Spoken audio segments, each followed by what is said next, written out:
Hello and welcome to TDD for Web Components as a Java developer. If you want to see how you can write JUnit 5 tests against server-side map Web Components in Java, then you are just right here.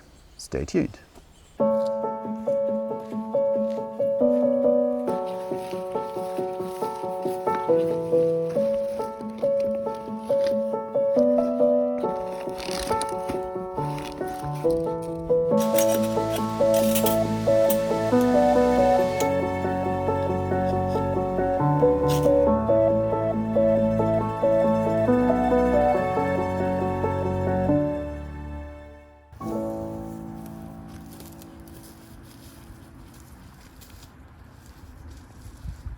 TDD for Web Components. If you're a Java developer, you might like your JUnit tests. JUnit 4, JUnit 5. I will show you how to test your Web Components on the client side with JUnit 5.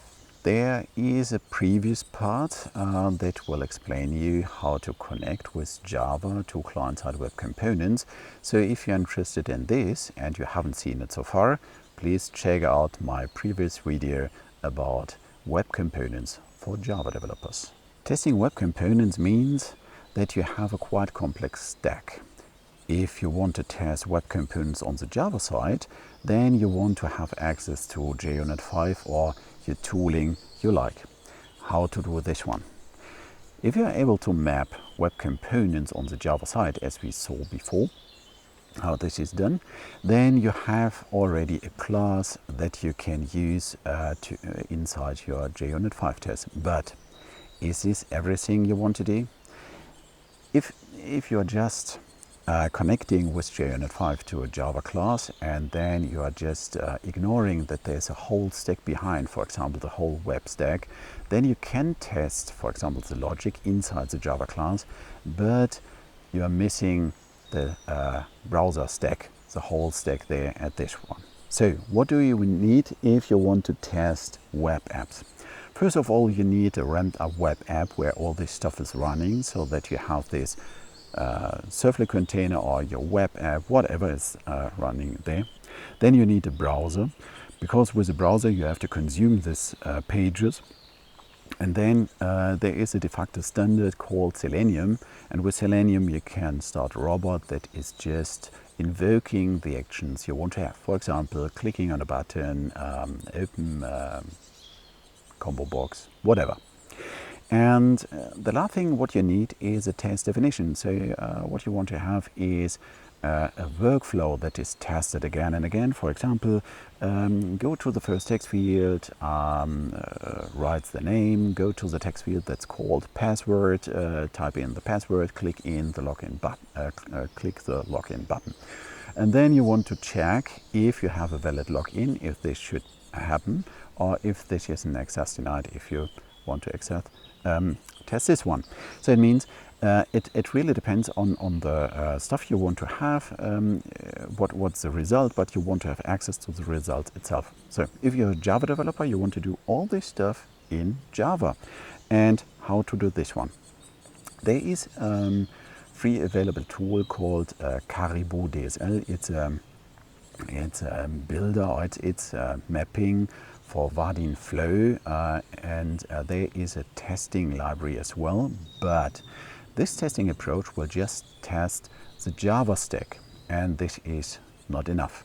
I want to focus now on how to test this full stack, and for this we need, right now there is no free tool available, so it's a commercial tool from Vardin, but there are some open source community members that are thinking about rewriting a free version. But how to do it? If you have test bench, then you have a mapping between the Selenium web element that is a representative from the page you are navigating through with Selenium, and on the test bench side you have a corresponding element, a test element. And for example, if you want to test a button, you have on the Selenium side a plain web element, and there is no indication about this is a button. On TestBench you have already a button or a combo box element, so that you have all these methods that are specific for a button or for a combo box and so on. So how to map now self-mapped web components. If you're looking at this API from TestBench and it's open source, it's not free, but it's open source. So it's very interesting to see how they're talking to the Selenium node and mapping this stuff. And then you will see there's internally a generic API that will give you the possibility to hook in with your own web apps or web components you already mapped. So what you need, the base class is TestBench element. And you just have to extend it. So for example, here I want to test an UI5 switch element. So I'm creating an UI5 switch element class, extends TestBench element. What I need this annotation add element, and inside you have the name of the HTML tag that's used on the client side. Here it's UI5 minus switch. And the next thing is that you have generic methods inside this TestBench element called setProperty and getProperty as string.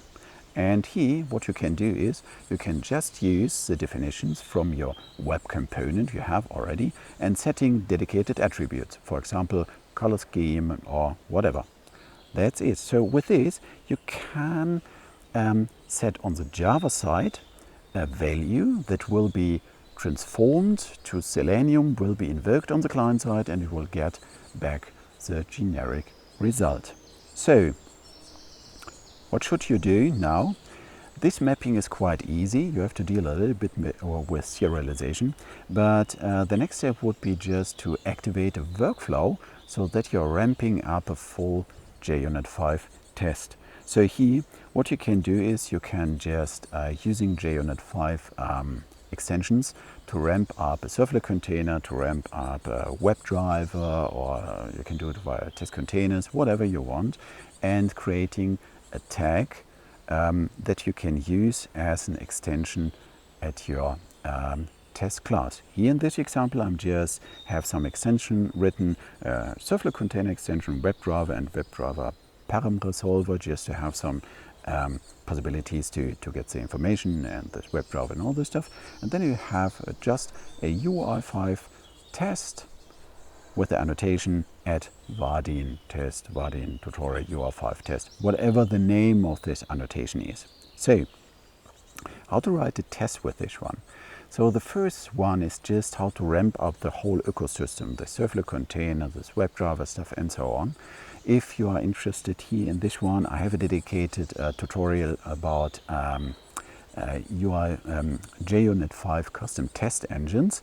This is available on YouTube, so have a look there. And then you will see how to write custom test engines to have the whole workflow quite easily managed.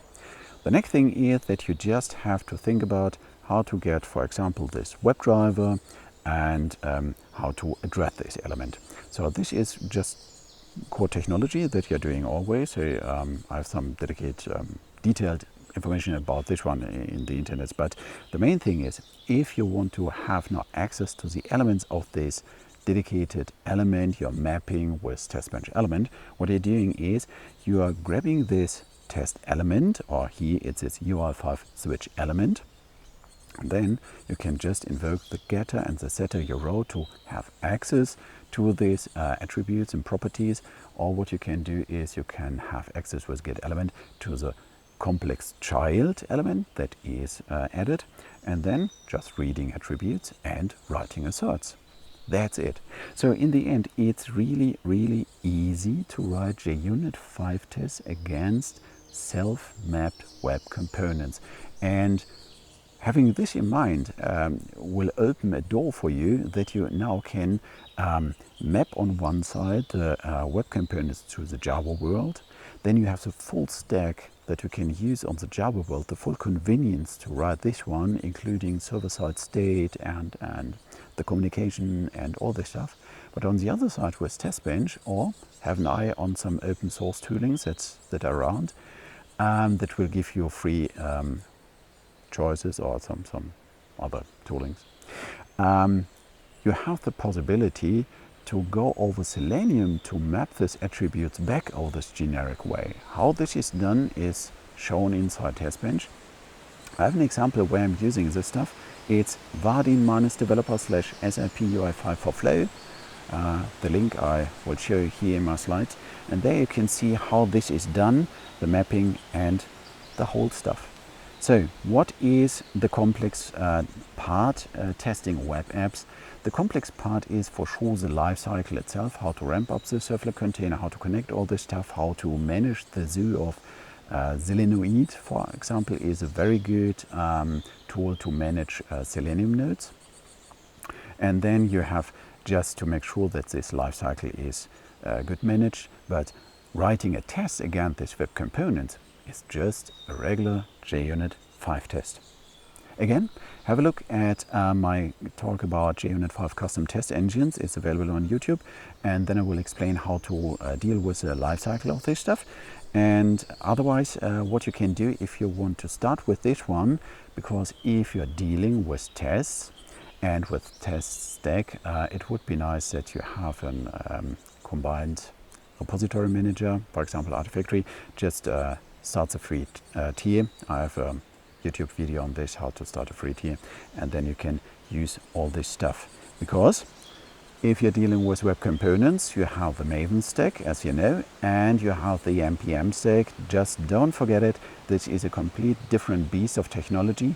On the one side, you have this convenience that you can use it on the Java side. On the other side, you just open a new door for vulnerabilities because you have the full JavaScript NPM stack there as well. So just use the free tier to create a repository there, npm and Maven, then check with the X-ray instance that's part of this free tier if you have some vulnerabilities, and then try to harden them or get rid of them. I have a dedicated YouTube video about how to use the IDE plugin to connect to X-ray. Check out this one, and I have explicit for the Vardin stack YouTube video about how to harden the Vardin stack with X-ray. And if you're using this one under the hood as a base for the mapping stuff, just have a look at this one and harden your stack as well. So far, thank you that you attended this session, and I hope you enjoyed it. Give me a thumbs up and subscribe my channel. This would be awesome. Otherwise, write down in the comment section pros, cons, what experience you have. If you find some other open source tools that might be helpful, I would really appreciate to get more information about this one from you. And I'm not done with my research, so I'm still working on it, so it's constantly improving, and I think some more Vardin topics are coming soon, mostly related to security, but check out my YouTube channel. So, stay tuned.